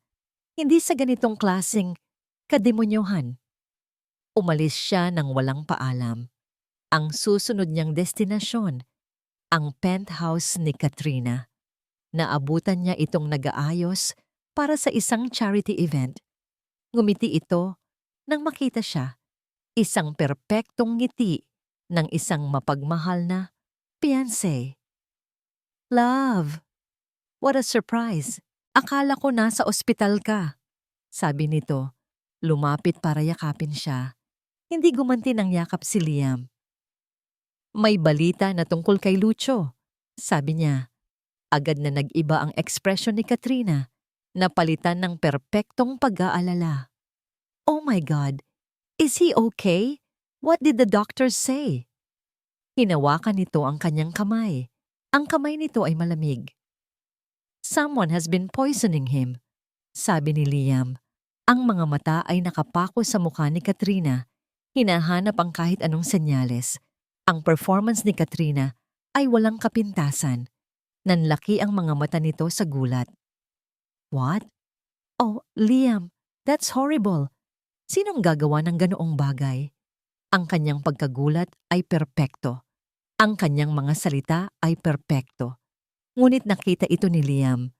Nang sabihin niya ang salitang poisoning, may isang saglit na paghigpit sa pagkakahawak nito sa kanyang kamay. Isang halos hindi mapansing kislap ng takot sa mga mata nito bago ito napalitan ng pag-aalala. Ito ay isang reaksyon na tumagal lang ng 1 segundo. Ngunit para kay Liam, na sanay magbasa ng mga kalaban sa negosyo, iyon ay isang pag-amin. Hindi ko alam. Malamig na sagot ni Liam. Dahan-dahang binawi ang kanyang kamay. Pero malalaman ko. Tinalikuran niya ito. Liam, wait! Habol ni Katrina. Don't worry. I'm here for you. We'll get through this. Hindi na lumingon si Liam. Bumalik siya sa ospital. Nadatnan niyang tulog si Ara sa upuan. Pagod na pagod. Pumasok siya sa silid. Kinuha ang susi ng bahay ni Ara mula sa bag nito na nakasabit sa upuan. Babalik lang ako. Bulong niya sa natutulog na si Ara. Nagmaneho siya pabalik sa barangay Tala. Ang eskinita ay tahimik na ngayon. Gamit ang susi, pumasok siya sa maliit na bahay. Sa loob, ang amoy ng kanyang mga anak ay naroon pa rin. Ang mga drawing sa pader, ang mga laruan sa sahig, at sa ibabaw ng mesa, ang orange na bote ng bitamina. Kinuha niya ito. Tinitigan. Ito na ngayon ang pinakamahalagang ebidensya sa buong mundo. Bumalik siya sa kanyang sasakyan. Inilagay niya ang bote sa passenger seat na parang isang mahalagang kargamento. Kinuha niya ang kanyang cellphone at tinawagan ang numero ng pinakamagaling na pribadong laboratorio sa bansa. I need something analyzed, urgently. Sabi niya sa kabilang linya. Ang boses ay matigas na parang bakal. I want to know every single compound in this bottle and I want the results yesterday. Mayroong isang taong unti-unting nilalason ang anak ninyo. Ang mga salitang yon ay paulit-ulit na tumatakbo sa isipan ni Ara na parang isang sirang plaka. Lason. Isang salitang napakapangit, napakalupit, lalo na kapag idinidikit sa pangalan ng kanyang munting anghel na si Lucio. Habang si Liam ay wala, naiwan si Ara sa silid ng ospital kasama ang kanyang natutulog na anak. At ang kaaway na hindi niya makita ay tila nasa lahat ng dako. Nagsimula siyang mag-isip, sino? Sino ang may ganitong klaseng galit sa kanya para idamay ang isang inosenteng bata? Ang isip niya ay napunta kay Doña Soledad sa mapanlait nitong mga mata. Napunta ito kay Katrina sa pekeng ngiti nito. Napunta ito maging kay Marites sa biglaang kabaitan nito. Ang mundo niya, na dati maliit at simple, ay biglang napuno ng mga anino at mga pinaghihinalaan. Pakiramdam niya ay nalulunod siya. Kinabukasan, nagsimula ang bagyo. Nagising si Ara sa tunog ng cellphone ni Liam na iniwan nito sa mesa. Paulit-ulit itong nag-vibrate. Nang sa wakas ay sagutin ito ni Liam na kararating lang, ang boses nito sa kabilang linya ay mababa at puno ng galit. I-block niyo lahat ng tawag. Huwag kayong magbibigay ng kahit anong statement. Utos nito. Anong nangyayari? Tanong ni Ara. Ang kaba ay gumagapang sa kanyang dibdib. Hindi sumagot si Liam. Ipinakita na lang nito sa kanya ang screen ng cellphone. Isang headline mula sa isang sikat na online gossip site. Ang titulo ay malaki at mapanira. De Villair, na biktima ng isang gold digger, lihim na 4 na anak, nabunyag. Sa ilalim ng titulo ay isang larawan niya. Isang larawang kuha ng hindi niya alam habang naglalakad siya sa eskinita, mukhang pagod at gusgusin. Sa tabi nito ay isang makintab na larawan ni Liam, kuha mula sa isang business magazine. Ang pagkakaiba ng kanilang mga mundo, ipinangalandakan para makita ng lahat. Ang artikulo ay puno ng kasinungalingan. Bawat salita ay idinisenyo para wasakin siya. Siya raw ay isang oportunista. Isang babaeng ginamit ang katawan para makapang-akit ng isang bilyonaryo. Ang mga anak niya ay tinawag na puhunan. Ang sakit na nararamdaman niya ay parang isang pisikal na suntok sa kanyang sikmura. Sino ang gumawa nito? Nanginginig niyang tanong. Ang nanay ko, sagot ni Liam. Ang mga panga ay nagtagis. Ito ang paraan niya ng pakikipaglaban. Ang sirain ka sa mata ng publiko para iwan kita. Ngunit hindi lang sa online natapos ang lahat. Nang buksan ni Ara ang telebisyon sa silid, naroon din sila. Ang kanilang mga mukha, ang kanilang kwento, binaluktot at dinungisan. Ang barangay tala ay biglang naging sentro ng atensyon. May mga reporter na nag-aabang sa labas ng ospital. Nagsimulang tumawag ang kanyang mga kapitbahay. Ang iba ay nag-aalala.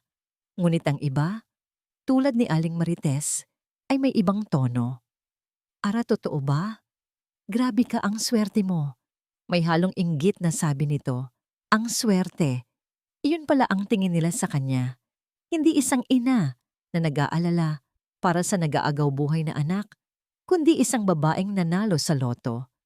Ang pinakamasakit ay nang dumating si Katrina. Pumasok ito sa silid. May dalang isang malaking basket ng prutas. Ang mukha ay puno ng pekeng awa. Ara, I'm so sorry sa nangyayari sa'yo, sabi nito. Sapat na lakas para marinig ng mga nurse sa labas. Ang media, grabe sila. Kung kailangan mo ng tulong, nandito lang ako. Di lumapit ito sa kanya at bumulong. Nakikita mo na? Ito ang mundo ni Liam. Isang malaking sirko. At sa sirkong ito, ikaw at ang mga anak mo ang magmumukhang mga payaso. Hindi ka ba naaawa sa mga anak mo?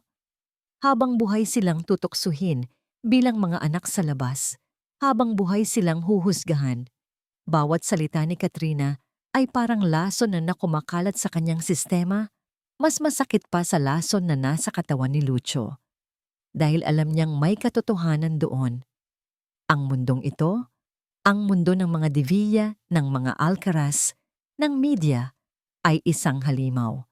At ang halimaw na yon ay dahan-dahang nilalamon ang kapayapaan na pinaghirapan niyang itayo. Hindi na lang ito tungkol sa kanya. Ito ay tungkol sa kinabukasan ng kanyang mga anak. Paano sila lalaki sa isang mundong ganito? Paano nila haharapin ang panghuhusga? Ang proteksyon na maibibigay ni Liam ay may kaakibat na panganib. Ang kanyang presensya ay parang isang magnet para sa gulo. Gabi na nang makagawa siya ng desisyon. Isang desisyon na dudurog sa sarili niyang puso. Ngunit alam niyang kailangan niyang gawin para sa kanyang mga anak. Nang pumasok si Liam sa silid, pagkatapos kausapin ang kanyang mga abogado sa telepono, sinalubong siya ni Ara ng isang malamig at blangkong tingin. Liam! Simula niya, ang boses ay walang emosyon, isang bagay na pinraktis niya ng ilang oras. Gusto kong umalis ka na. Natigilan si Liam. Ano? Ara, anong sinasabi mo? Inaayos ko na to. The lawyers. Hindi, putol niya. Ayoko na. Tama na. Tama ang nanay mo. Tama si Katrina. Isang gulo lang ang dala mo sa buhay namin. Hindi totoo yan, sabi ni Liam. Lumalapit sa kanya. Ara, we're in this together. Walang tayo. Mariing sabi ni Ara. Humakbang paatras. Isang pagkakamali lang ang nangyari sa atin. At itong mga bata, itinuro niya ang 3 pa niyang anak na dinala na rin sa ospital para mabantayan. Ay responsibilidad ko. Hindi mo sila responsibilidad. Anak ko rin sila. Halos isigaw ni Liam, ang sakit ay bakas sa kanyang mukha. Hindi na ngayon, malamig na sagot ni Ara. Binibigyan kita ng kalayaan. Pakasalan mo si Katrina. Ituloy mo ang buhay mo. Kalimutan mo na kami. Iyon ang pinakamabuti para sa lahat. Hindi ko gagawin yan. Kung hindi mo gagawin, pagbabanta ni Ara, ang mga luha ay nagsisimula nang mamuo sa kanyang mga mata. Ako ang gagawa. Itatago ko sila. Ilalayo ko sila sa'yo. Sa isang lugar na hindi mo na kami kailanman mahahanap. Kaya umalis ka na. Pakiusap. Umalis ka na habang may natitira pa sa amin. Nakita niya ang pagkadurog sa mga mata ni Liam. Ang pagkalito. Ang sakit. Para siyang sinasaksak nito, ngunit kailangan niyang panindigan. Ito ang tanging paraan. Tumingin si Liam kay Lucio na natutulog, pagkatapos ay sa 3 pa. Tumingin siyang muli kay Ara. Ang mga mata ay puno ng isang tanong na hindi nito masabi. Sa huli, dahan-dahan itong tumango. Tinalikuran siya nito. Bawat hakbang ay tila napakabigat. Habang naglalakad ito palabas ng pinto, naramdaman ni Ara ang pagguho ng kanyang buong mundo. Lahat ay nawala. Ang pag-asa, Ang posibleng pamilya, ang lalaking unti-unti na niyang natutunang pagkatiwalaan. Naiwan siyang mag-isa kasama ang kanyang mga anak. Sa gitna ng isang bagyo na siya mismo ang nag-imbita, napaupo siya sa sahig at doon, sa wakas, humagulgol siya ng walang tigil. Habang papalabas si Liam sa pasilyo, ang kanyang puso ay parang pinipiga. Ang mga salita ni Ara ay umuulit-ulit sa kanyang isipan. Sa gitna ng kanyang pagdurusa, nag-vibrate ang kanyang cellphone. Isang email. Ang subject, urgent, lab results for vitamin sample. Binuksan niya ito, ang kanyang mga kamay ay nanginginig.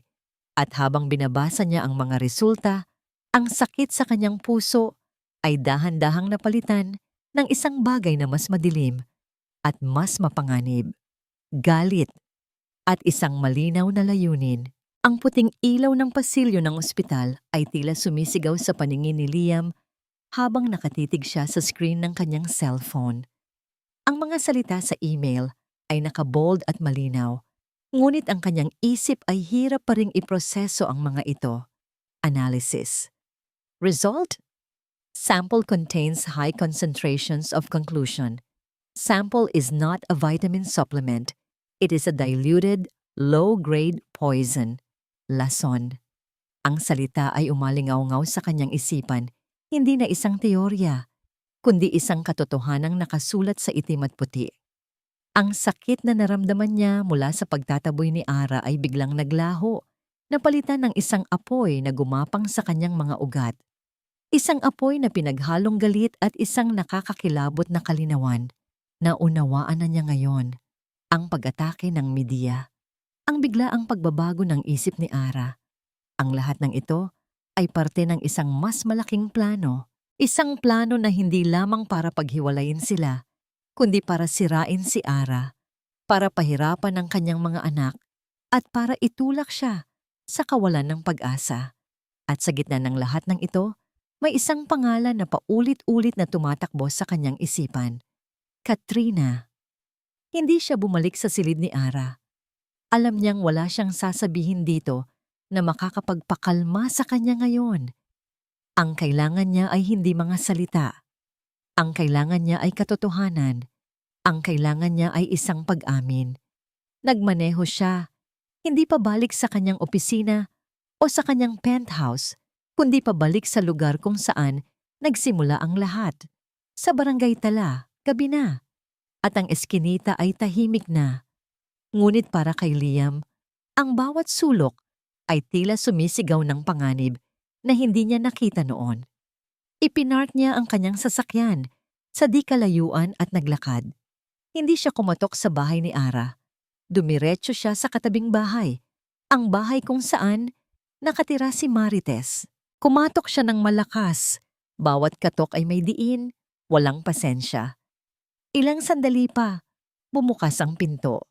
Si Marites, nakapantulog, ay nagulat nang makita siya. Sir Liam, anong ginagawa niyo rito? Kailangan nating mag-usap, sabi ni Liam. Ang boses niya ay mababa at mapanganib. Hindi niya hinintay ang imbitasyon. Pumasok siya sa loob. Pinilit si Marites na umatras. Isinara niya ang pinto sa likod niya. Ang bahay ni Marites ay mas maliit pa kaysa sa kay Ara at mas magulo. Sa gitna ng kalat, nakita ni Liam ang isang bagong-bagong flat-screen TV na nakalagay pa sa kahon. Isang bagay na hindi nababagay sa lugar. Magandang TV, sabi ni Liam. Ang mga mata ay hindi bumibitaw kay Marites.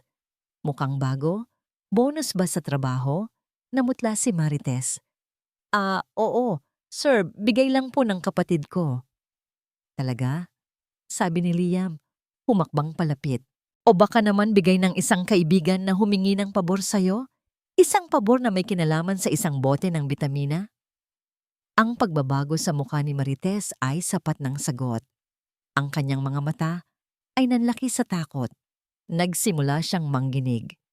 Hindi ko po alam ang sinasabi niyo, sir. Kinuha ni Liam ang kanyang cellphone at ipinakita ang email mula sa laboratorio. Ipinakita niya ang mga salitang pesticide at poison. Ito ang nasa loob ng boteng ibinigay mo kay Ara. Sabi ni Liam, ang boses ay parang yelo. Ito ang dahilan kung bakit nasa ospital ang anak ko. Ito ang dahilan kung bakit siya maaaring mamatay. Kaya tatanungin kita ulit, Marite, at gusto ko ng matino at totoong sagot. Sino ang nag-utos sa'yo? Sir, pakiusap. Humagulgol si Marites, na paupo sa sahig. Wala po akong alam. Sinabi niya sa akin na mas murang bitamina lang yon. Sinabi niya na pampahina lang, hindi lason. Maniwala po kayo sa akin. Sinong siya? Giit ni Liam. Ang kanyang pasensya ay paubos na. Yung babae. Yung maganda. Yung fiancé niyo daw. Sigaw ni Marites sa gitna ng kanyang mga higbi. Binigyan niya ako ng pera. Malaking pera. Sabi niya, kung magiging sakitin ng bata, aayawan mo na raw sila. Iyon lang daw. Patawarin niyo po ako, sir. May sakit ang nanay ko. Kailangan ko ng pera para sa gamot niya. Ang kanyang pag-amin ay parang isang kulog na yumanig sa buong silid. Napatayo lang si Liam. Pinoproseso ang lahat. Si Katrina. Hindi lang niya ito pinaghihinalaan. Ngayon, sigurado na siya. Hinawakan niya ang panga niya. Ang galit ay naging isang malamig na bato sa kanyang sikmura. Ang panlilin lang, ang kasamaan. Kinuha ni Liam ang kanyang cellphone at pinindot ang record button. Ulitin mo ang lahat ng sinabi mo. Utos niya. Lahat. Mula sa simula. At pagkatapos, tatawag tayo ng pulis. Nanginginig. Ngunit walang pagpipilian. Ikinuwento ni Marites ang lahat. Ang pag-uusap nila ni Katrina, ang pera, ang bote, ang kasinungalingan. Bawat salita ay naire-record.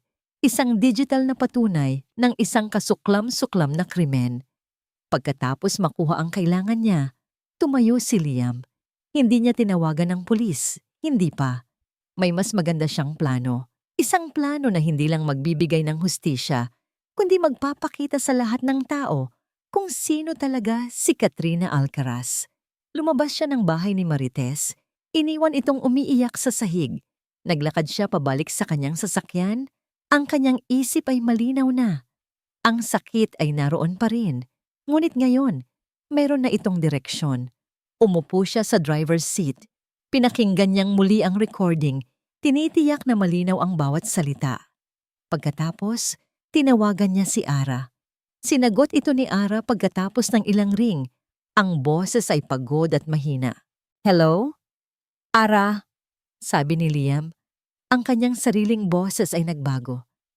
Hindi na ito ang boses ng isang nasasaktang lalaki, kundi ang boses ng isang taong handa ng makipagdigma. Alam ko na kung sino ang may gawa nito. Isang sandali ng katahimikan. At pagbabayarin ko siya. Bago pa man makasagot si Ara, nag-vibrate ang isa pa niyang cellphone. Isang paalala mula sa kanyang secretary. Event reminder. Official engagement party for Mr. Liam De Villa and Miss Katrina Alcaraz. Tomorrow night, Grand Ballroom, The Peninsula, Manila. Ang engagement party. Ang perpektong entablado. Nag-reply siya sa kanyang secretary. Ang mensahe ay maikli at malinaw.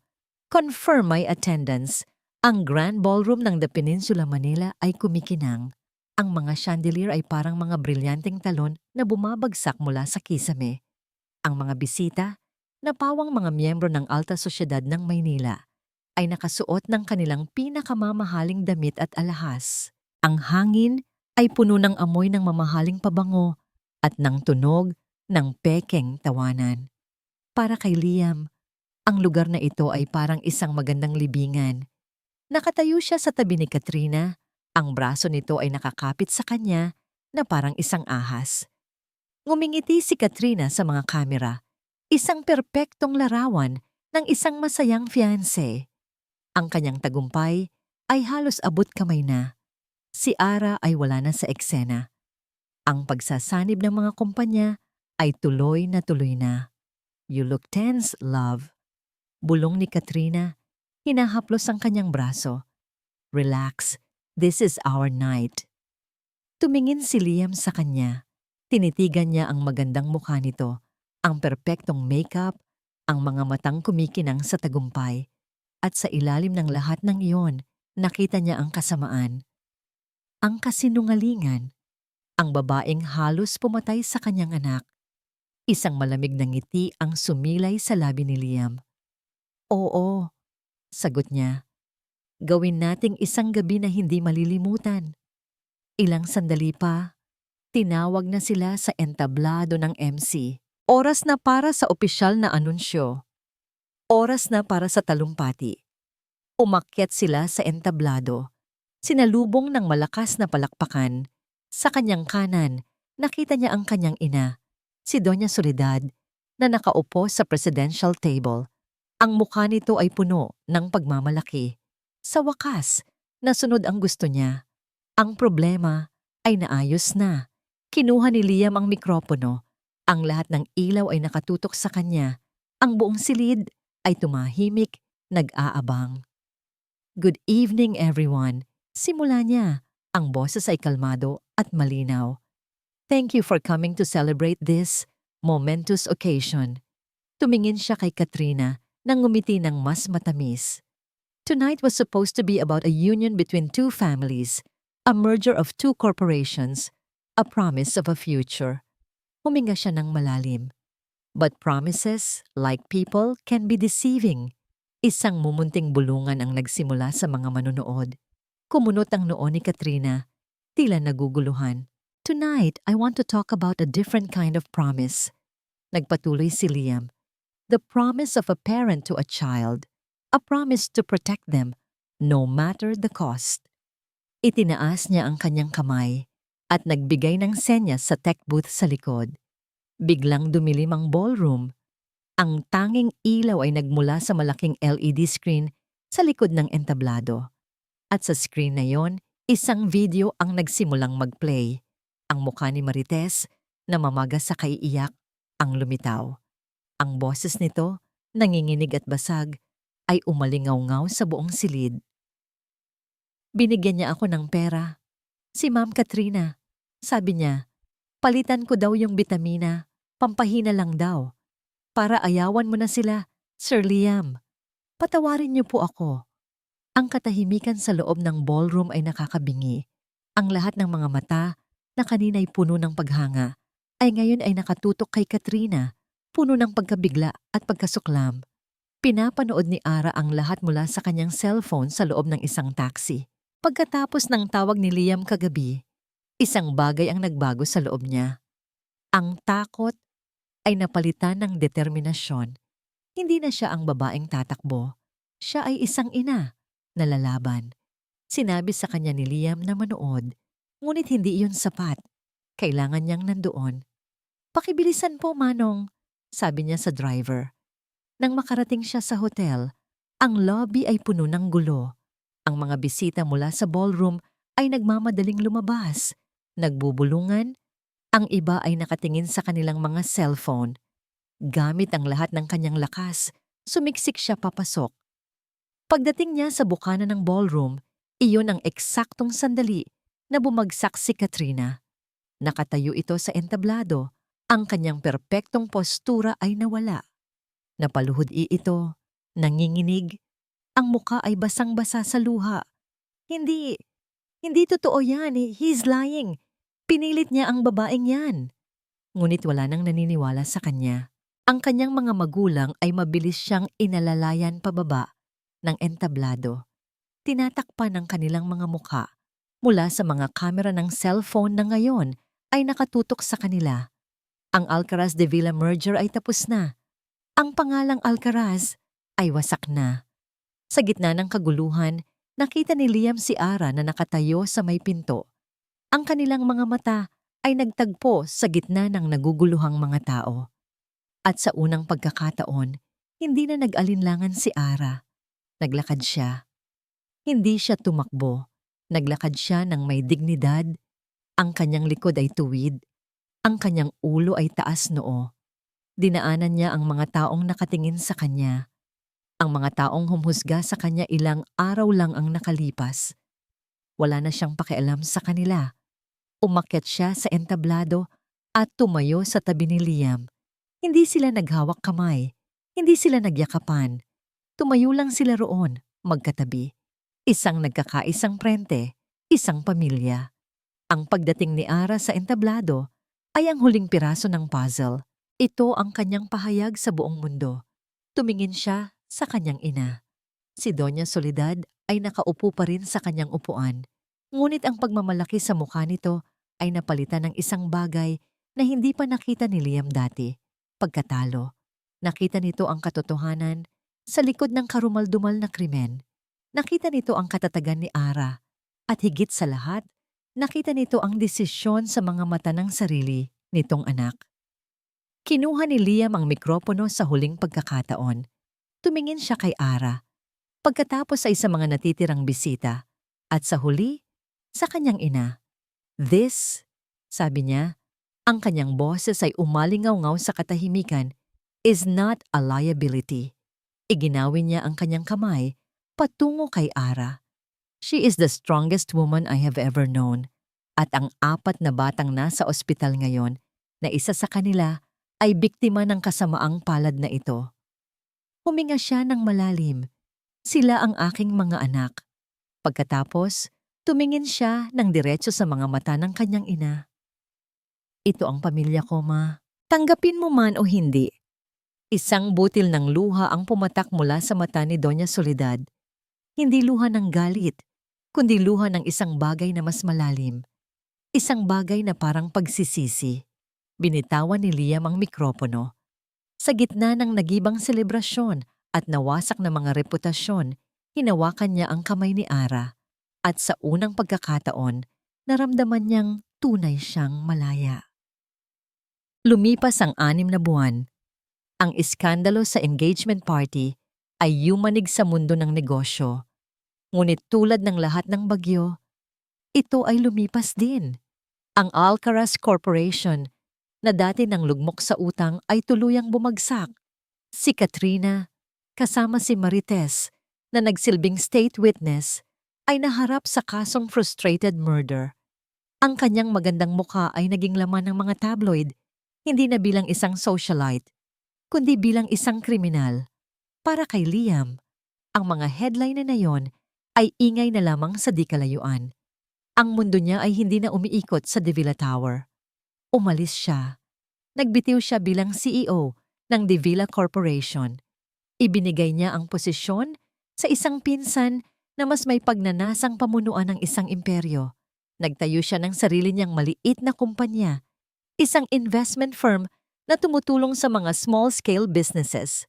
Ang trabaho ay hindi kasing glamorous, ngunit sa unang pagkakataon sa kanyang buhay, naramdaman niyang ang kanyang ginagawa ay may tunay na halaga. Ngunit ang pinakamalaking pagbabago ay wala sa kanyang karera. Ito ay nasa kanyang tahanan. Ang tahanan ay hindi na ang malamig at malawak niyang penthouse sa Makati. Ang tahanan niya ngayon ay ang Barangay Tala. Hindi sila lumipat sa isang mansyon. Sa halip, ginamit ni Liam ang isang bahagi ng kanyang pera para bilhin ang maliit na bahay ni Ara at ang katabing lote. Gumawa sila ng isang bahay na hindi magarbo, ngunit sapat na malaki para sa kanilang 6. Isang bahay na may hardin kung saan maaaring magtakbuhan ang mga bata at isang malaking bintana na nagpapasok ng sikat ng araw. Isang hapon ng Sabado, natagpuan ni Liam ang kanyang sarili na nakasuot ng isang simpleng t-shirt at maong, pawis na pawis, habang tinutulungan ang mga kapitbahay na magbuo ng isang bagong basketball court para sa komunidad. Ang mga lalaking dati tinitingnan siya nang may pagtataka ay mga kaibigan na niya ngayon. Tinatawag na nila siyang Liam. Hindi Sir. Liam, tubigo. Sigaw ni Mang Tonyo. Inabutan siya ng isang baso ng malamig na tubig. Salamat, Tay, sagot ni Liam. Isang salitang kusa na lang lumabas sa kanyang bibig. Habang nagpapahinga, natanaw niya si Ara sa kanilang bakuran, dinidiligan ng mga halaman, habang ang 4 na bata ay naghahabulan sa damuhan. Si Lucio, na ngayon ay malusog na at puno ng buhay, Ang pinakamalakas tumawa. Ang tunog ng kanilang tawanan ay ang pinakamagandang musika sa pandinig ni Liam. Ang relasyon nila ni Ara ay hindi isang fairy tale. Ito ay isang dahan-dahan at maingat na proseso ng paghilom at pagtitiwala. Nag-uusap sila, nagtatalo sila, nagtatawanan sila. Dahan-dahan nilang pinupunan ang 5 taon na nawala. Walang singsing, walang engrandeng kasal. Ang kanilang pangako sa isa't isa ay ipinapakita hindi sa mga salita, kundi sa mga gawa, sa paghahati, sa mga gawaing bahay, sa pag-aalaga sa mga bata kapag may sakit ang isa, sa tahimik na pag-unawa sa mga gabing pagod na sila. Ngayong hapon, meron silang isang maliit na selebrasyon, isang welcome home party para kay Lucho na opisyal nang idineklara ng mga doktor na ganap ng malusog. Nagluto si Ara ng spaghetti at nag-ihaw naman si Liam ng barbecue. Habang abala sila sa paghahanda, isang itim na sasakyan ang huminto sa dulo ng eskinita. Isang sasakyang matagal nang hindi nakikita sa lugar na yon. Kinabahan si Liam. Bumaba mula sa sasakyan ang isang babae, nakasuot ng simpleng bestida, hindi na ang mga damit na pangreyna, walang alahas. Ang kanyang buhok ay nakapusod lang. Si Doña Soledad, ang kanyang ina. Hindi niya ito nakausap ng personal mula noong gabi ng party. Nagpapadala ito ng mga text message paminsan-minsan, nangungumusta sa mga bata. Hindi sinasagot ni Liam. Naglakad si Doña Soledad palapit. Ang bawat hakbang ay puno ng pag-aalinlangan. Huminto ito sa may gate. Hindi ito tumingin kay Liam. Ang mga mata nito ay nakatuon sa 4 na batang naglalaro. Isang tingin na hindi na puno ng pagkasuklam, kundi ng isang bagay na parang pangungulila. Si Lian ang unang nakapansin sa kanya. Lola? Tawag nito. Isang salitang hindi niya alam kung saan natutunan. Natigilan si Doña Soledad. Lumabas si Ara mula sa kusina. Natuyo ang nangiti sa kanyang labi nang makita ang bisita. Ngunit sa halip na magalit, tumayo lang ito sa tabi ni Liam, naghihintay. Si Lucho, na may hawak na bola, ay tumakbo palapit sa gate. Hindi niya kilala ang babae, ngunit sa kanyang pagiging inosente, ngumiti lang siya. Dahan-dahang yumuko si Doña Soledad. Ang mga tuhod ay lumapat sa lupa. Inangat niya ang kanyang kamay, nanginginig, na para bang gusto niyang hawakan ng bata. At pagkatapos, isang butil ng luha ang pumatak sa kanyang pisngi. Sinundan pa ng isa. Apo ko, bulong nito, ang boses ay basag. Patawarin mo si Lola. Hindi na nakatiis si Liam. Lumapit siya at dahan-dahang inalalayan ang kanyang ina na tumayo. Ma, sabi niya. Ang boses ay mahinahon. Tumingin si Doña Soledad sa kanya. Ang mga mata ay puno ng pagsisisi. Patawarin mo ako, anak. Nabulag ako. Nabulag ako sa yaman, sa pangalan. Muntik ko nang iwala ang pinakamahalagang kayamanan. Tumingin siya kay Ara. Patawarin mo ako, Ija. Walang nagsalita. Si Ara ay lumapit. Kinuha ang kamay ni Lucho. At dahan-dahang inilapit ito sa kamay ng matanda. Magmano ka sa lola mo, mahina niyang sabi. Iyon ang sandaling gumuho ang lahat ng natitirang pader. Niyakap ni Doña Soledad ang kanyang apo at pagkatapos ay si Liam at sa huli, tumingin ito kay Ara na may pasasalamat. Ang party ay nagpatuloy. Isang bagong upuan ang idinagdag sa mesa. Ang tawanan ay mas naging malakas. Gabi na nang umuwi si Doña Soledad, nangakong babalik. Naiwan si Liam at Ara sa hardin. Pinapanood ang mga bituin na nagsisimulang lumitaw. Ang 4 na bata ay mahimbing nang natutulog sa loob. Sa tingin mo, magiging okay na ang lahat? Tanong ni Ara. Hinawakan ni Liam ang kanyang kamay. Ang init nito ay pamilyar at tama. Hindi ko alam kung magiging perpekto ang lahat, sagot niya. Pero sa unang pagkakataon, Pakiramdam ko, kumpleto na. Niyakap niya si Ara. Sa di kalayuan, narinig nila ang isang kapitbahay na humuhuni ng isang pamilyar na himig. Ang oyayi, ang himig na nagdala sa kanya rito. Ngunit ngayon, hindi na ito isang tunog ng kalungkutan o isang multo ng nakaraan. Ito ay isang tunog ng tahanan, ang tunog ng isang bagong simula. At dito nagtatapos ang kwento ni na Liam, Ara at ng kanilang apat na munting bituin mula sa kaibuturan ng aking puso. Maraming, maraming salamat sa inyong walang sawang pagsubaybay sa bawat kabanata. Isang karangalan ang samahan kayo sa paglalakbay na ito, sa pagtuklas sa isang kwentong isinilang mula sa pagnanais na magbahagi ng pag-asa at pag-ibig. Sa bawat salitang aking isinulat, naramdaman ko ang bigat sa dibdib ni Ara, ang pagkalito sa puso ni Liam, at ang bawat luhang pumatak para sa kanilang pamilya. Naging bahagi kayo ng paglalakbay na yon, sapagkat ang kwento ni na Liam at Ara ay isang paalala sa ating lahat na ang tunay na pamilya ay hindi nasusukat sa yaman o dugo, kundi sa pag-ibig na handang magsakripisyo, sa pagpapatawad na naghihilom ng pinakamalalim na sugat, at sa pag-asang laging sisilay gaano man kadilim ang gabi. Sana ay may isang piraso ng kanilang kwento na naiwan sa inyong mga puso, isang paalala na lahat tayo ay may kakayahang magsimulang muli. Nais kong marinig ang inyong mga saloobin.